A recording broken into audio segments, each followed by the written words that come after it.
తెలంగాణ పోలీసులకు హ్యాకింగ్ ముఠాలు షాక్ ఇచ్చాయి. ఇటీవలే హైకోర్టు వెబ్సైట్ ను హ్యాక్ చేసిన ఈ ముఠాలు తాజాగా సైబరాబాద్, రాచకొండ పోలీస్ కమిషనరేట్ వెబ్సైట్లను కూడా టార్గెట్ చేశాయి.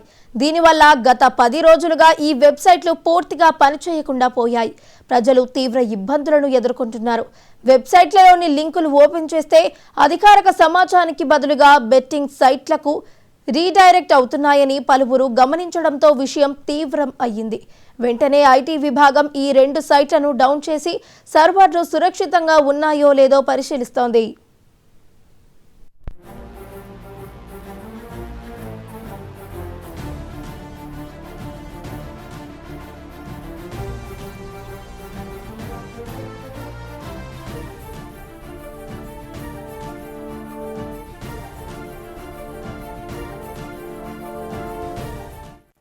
తెలంగాణ పోలీసులకు హ్యాకింగ్ ముఠాలు షాక్ ఇచ్చినట్టు తెలుస్తోంది. ఇక ఇదే అంశానికి సంబంధించి మరింత సమాచారాన్ని మా స్పెషల్ కరెస్పాండెంట్ దుర్గేష్ అందించడానికి సిద్ధంగా ఉన్నారు.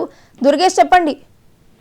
అంటే గతంలో చూసుకుంటే హైకోర్టుని హ్యాక్ చేసినటువంటి హ్యాకర్స్ ఏదైతే ఉన్నాయో ఇప్పుడు తెలంగాణ రాష్ట్రంలో ఉన్నటువంటి 2 కమిషనరేట్ పరిధులు అంటే సైబరాబాద్, రాచకొండ 2 కమిషనరేట్ సంబంధించినటువంటి పోలీసు సంబంధించినటువంటి వెబ్సైట్ ఏంటంటే హ్యాక్ చేసినటువంటి పరిధి దాదాపు వారం రోజుల నుంచి కూడా వెబ్సైట్లు పనిచేయకపోవడంతోనే తీవ్ర ఇబ్బందులకు గురవుతున్నటువంటి పరిస్థితి చూస్తాం. అంటే స్థానిక పోలీస్ స్టేషన్ లో ఫోన్ నెంబర్లు కావాలని ఓపెన్ చేసినప్పుడు ఓపెన్ కాకపోవడంతో ఉన్నత అధికారుల దృష్టికి తీసుకెళ్ళినప్పుడు కూడా సర్వర్ డౌన్ ఉందని చెప్పి చెప్పుకుంటున్న పరిస్థితి. అంతేకాని చూస్తే మొత్తం హ్యాకింగ్ అయినట్టు కూడా గుర్తించారు.